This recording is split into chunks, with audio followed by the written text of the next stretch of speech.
Kai ne fitan min a ɗaki na. Shikenan na fita. Ni mamanka ba na son ganin ka fitan min a ɗaki na. Ni ba na son ganin ka sai ka je gun mamanka. Ka je ta kamata surutu. Ni ba na son ganin ka domin na tsane ka. Mana mama, mana ki kalle ni da kyau, ai da kin san na da kyau da yi. Yau ina girki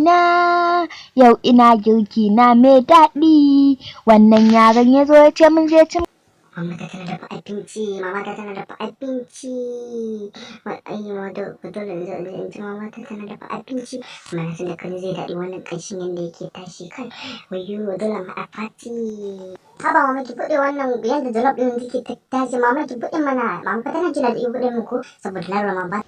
Ka bar ni in ci jollof ɗina domin ni kaɗai na girka jollof ɗina domin yaro na ka tafi domin dan ciki. Ka je ka yi min aiki na da nan saka domin jollof ɗina ba za ka ci ta ba domin dan ciki na.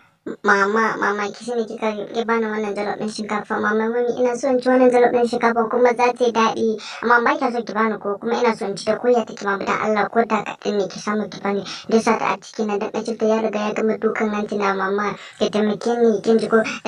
To ba za ka ci shi ba. Haka na jin kai wani yaro kuma gasar da na baya maka ba zan baka ba shege. Haba mama, ni da bayarin ki fa. Ba ki da kowa fa idan ba ni ba mama, amma ki dafa shinkafan nan jollof din nan da nama amma ki ce ba zan ci ba to na wuce ne abu. To kai ta tafiya ko ka da ba zan baka ba. A ce yaro an yi shi ba gode ma Allah. Yanzu mama ta ne zana yanzu abin nan mama kenan. Yanzu mama aka wasu ta ce wai tana so na. Wai da ana tuntun ma haka a karan farko wai ba shi bane a karan farko wannan abin. Amma ba na son ƙara ganin ka a gidan nan ka ƙara zuwa min gidana. Wawa banza a ce yaro an yi shi baya ji shi yasa ba na son ka. Ita mami na fata tona. Mina mama mata. Kaji ta ce kanka. Amma ba ko a jina ba don wai ta faɗa min wannan magana ba. Ko a jina ne ai na san. Na da magana na mabanta. Wawa banza yago baya ji kwata-kwata wallahi yaron nan ko sai kaga abin da zan maka a cikin gidan nan ka fita ka bar min gida in ga kai. Shikenan mama sai kashe kaina. Yaron nan ne tegole ya kaga dawo min gida bari in maganin ka bar in watsa ma ruwa. Ke mama tegolo baya nan to ya fita mai gidan ne shi ne zaki watsa mu ruwa yau ko zan ci ubanki maje cikin gidan yau zaki ci ubanki kuwa.